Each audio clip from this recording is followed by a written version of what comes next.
She ruled the charts, broke records, and became the face of a generation. But now, Katy Perry is glitching on stage like a broken robot, caught in a spiral of awkward performances and forgotten singles. What happened to the woman who once owned pop culture? In this video, we're pulling back the curtain on her downfall, the missed signals, fake empowerment, and messy industry ties no one wants to talk about. You're watching Viral Spotlight, where fame meets reality, and the truth doesn't need audit. Katy Perry's recent stage performances have raised eyebrows, with some comparing her awkward movements to a malfunctioning robot at a kid's arcade.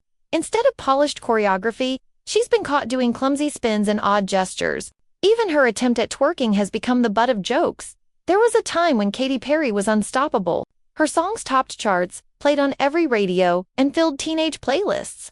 She carried a bold, edgy image that aligned perfectly with the trends of the early 2010s, but eventually, that strong persona began to crumble. What once seemed like genuine self-expression was later revealed to be the product of a carefully managed image, one directed by a man accused of serious misconduct. Despite the controversy, Katy stood by him, leaving fans questioning her real beliefs. The backlash she faces today isn't just about her dancing, it's about trust.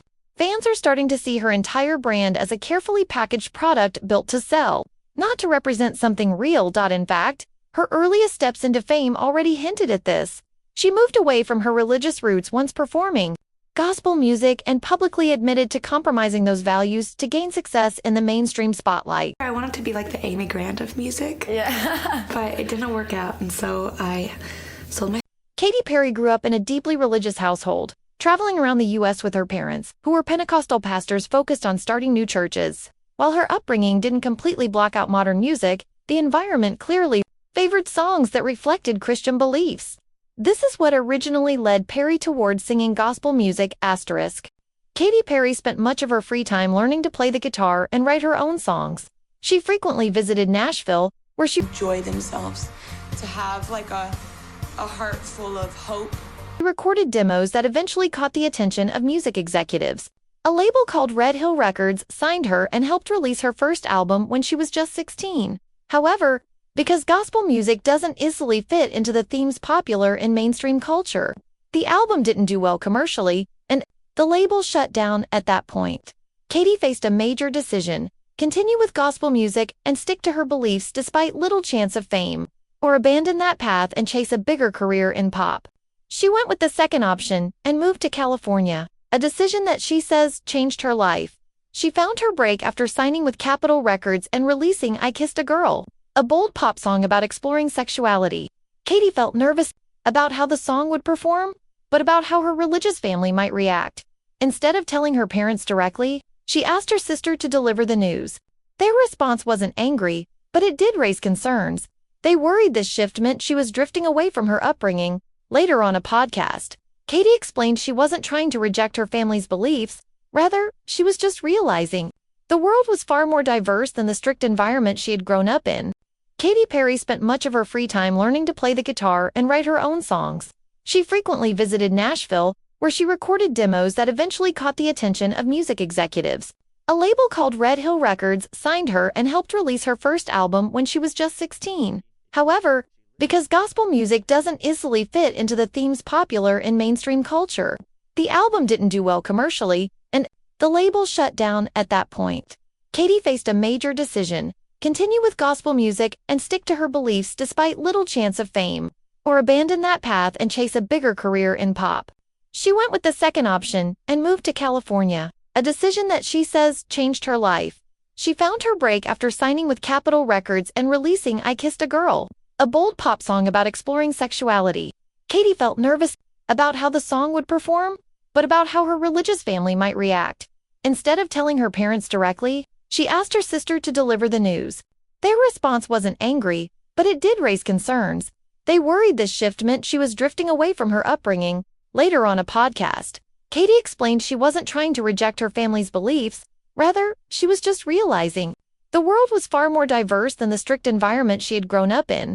Katy Perry came to understand that the world isn't limited to simple ideas of right and wrong.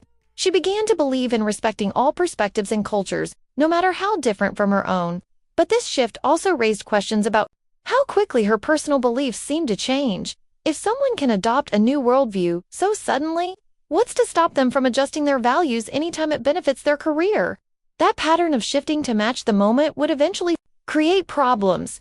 But before any of that surfaced, Perry was on the edge of becoming a global sensation. Her first big pop album, One of the Boys, gave her visibility. But it was Teenage Dream that launched her into superstardom. The album tied a record by producing 5 number-one hits on the Billboard Hot 100, including California Girls' Teenage Dream, Firework, E.T., and Last Friday Night. This level of success wasn't accidental. Her songs were carefully built for mass appeal, backed by skilled producers and writers. Yet the music didn't feel robotic, it still came across as exciting and new. The album earned her 7 Grammy nominations, among them Album of the Year and Record of the Year. But beyond awards, it was the cultural reach of Teenage Dream that made an impact. Her songs played everywhere. From theme parks to restaurants to school dances, Katy's image also became iconic. She was invited to award shows, featured on TV programs like Sesame Street and Saturday Night Live, and launched a tour that pulled in $59.5 million across the globe. People started seeing her as a symbol of female. In 2012, Billboard named her Woman of the Year. Her confidence, stage presence, and open embrace of sexuality became a version of feminism that pop culture eagerly celebrated at the time. Back then, being a girl boss didn't mean pushing policy or leading protests. It just meant owning your success. But as views around feminism started to shift, that version began to look shallow in hindsight, possibly as a response. Her next album, Prism, included more of those empowerment themes. The strategy worked in some ways. She showed maturity as an artist while still delivering the catchy hits fans wanted. The lead single Roar hit #1 and became one of her biggest selling tracks ever. Songs like Unconditionally and Dark Horse also performed strongly and helped keep her momentum going. Those tracks weren't just successful, they were everywhere. That kind of reach set the stage for her Prismatic World Tour, which ended up earning almost 4 times more than her previous tour. Critics even gave positive reviews. Katy Perry spent a lot of time supporting Hillary Clinton during the 2016 election. She sang at major events, appeared on stage with Clinton, and urged fans to vote. Thank you, Senator. First and foremost, if you are in a state and you're watching this and your polls are still open, you must vote for Hillary Clinton tonight.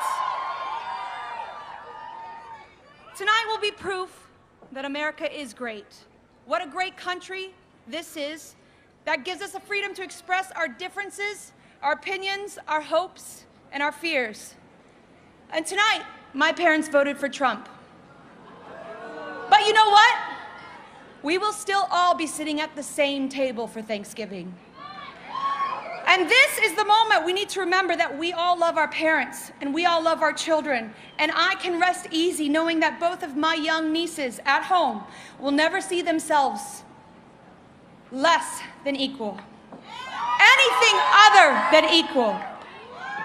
So remember, today is not just a finish line, it also marks the beginning of all the work we must come together to do. We need everyone. Gay, straight, black, white, brown, spray tanned. People of faith and people that just love. So let's sing a song of unity. Let's be one nation, indivisible, with a kick-ass president. And in victory, let's focus on unity. Let's make history again, and let's make hate history. Let's make bigotry history. Let's make inequality history. We have, as Americans, the most wonderful opportunity to rewrite our narrative. And you know what? Let's all come together as a nation so that we can make a future that is something all Americans can be a part of. Because now and forever, we are stronger together. And we've always been in this together. So let's do it tonight for Hillary! Thank you! Dr. Luke was the main creative force behind the version of Katy Perry that fans originally embraced. His absence on the Witness album likely played a big role in why it failed to connect. Earlier in her career, he had co-written and produced her breakout hits like I Kissed a Girl and Hot and Cold, turning what was once a fading gospel singer into a rising pop star. Their success only grew with Teenage Dream, where Dr. Luke was heavily involved in hits like California Girls' E.T., Last Friday Night, and The One That Got Away. On Prism, he continued shaping her sound, contributing to nearly every track from the energetic roar to emotional ballads and hip-hop-inspired tracks like Dark Horse. While Katy was always the face and voice of the music, much of what fans emotionally connected with came from Dr. Luke's writing. He chose the direction, tone, and message of each track, creating the blueprint for a record-breaking career. Many people criticized Katy Perry for claiming to support women while continuing to work with a man accused of exploiting a young female artist. Her song Hey Hey Hey was meant to promote female empowerment, but the message felt hollow in that context. Her album Witness also included a track called Deja Vu, but overall, the project failed badly. Most listeners didn't even know the other singles existed because they never charted. Reviews were harsh, with critics calling the production outdated and the lyrics forgettable. Some even joked that the music sounded like it was created by artificial intelligence. Despite the backlash and weak performances, Katy kept pushing the idea that she represented female strength. She wasn't convincing many people, but she continued down that path anyway. Just when it seemed like Katy Perry's public image couldn't slip further, her Lifetime's tour added fuel to the fire. Clips from the shows show her doing awkward and low-energy routines that don't match the vibe or promises of the album. Viewers like Joe Vito openly criticized the performances, comparing the choreography to something out of a school play, and pointing out how far behind she lags when stacked against pop giants like Lady Gaga and Taylor Swift. At 40, Perry seems to be in the middle of what looks like a public identity spiral. She's twerking aggressively, doing stage splits, and trying to recreate the spark of her younger years, but instead of reclaiming her old magic, she appears completely disconnected. Rather than delivering meaningful artistry, her shows now feel like she's throwing everything at the wall, hoping something sticks. Too many watching, it's less of a concert and more of a spectacle, and not the good kind. She's become the punchline of her own performances, trying so hard to stay relevant that it only highlights how much ground she's lost. If this had happened just once, it might have been brushed off. But with each passing show, things seem to get worse. Instead of reinventing herself successfully, Katy Perry has managed to become a target of mockery, something incredibly hard to recover from in the pop industry. It's not just about the missteps on stage or the poorly planned space promo. It's the larger pattern, switching messages, trying too hard to please every crowd, and no longer standing behind any clear values. People don't really know who Katy Perry is anymore. She's tried on so many identities: gospel singer, rebel pop star, feminist icon, activist, that her core seems missing. And the truth is, if the music were still great, a lot of the criticism would fade away. But that's the problem. The music isn't connecting anymore. Whether it's a loss of inspiration or lack of the right collaborators, her newer work hasn't hit the way it used to, with stronger pop artists leading the charts in 2025. It's hard to tell what unique voice Katy Perry still offers. The fame didn't walk away from her, she just stopped giving people a reason to look her way. I so badly want to be Catherine Hudson that I don't even want to look like Katy Perry anymore sometimes. Okay.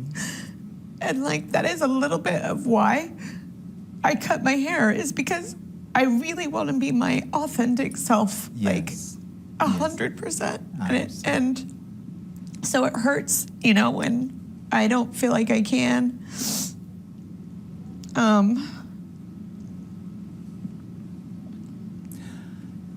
Did you ever have some bouts to where Katy just didn't want to go on? Yeah, I wrote a song about it. Okay. That's what I guess I do. That's how I process, is I write understand. songs. And you get rid of those feelings, those Well, uncomfortable yeah. feelings. Some of them don't come out Okay. fully, and that's why I still do the work. Which song was that? What lyric comes to your mind? By the grace of God. Okay. They're very close to you. They're very close. They're heartfelt. It's hard, like I sang it on tour, Okay. and it's hard because I'm ashamed. Oh. Because, of course, Katy Perry's so strong. I'm talking to Catherine. She's sitting back. But it's hard because I feel ashamed that I would even have those thoughts, I'd feel that low or that depressed, but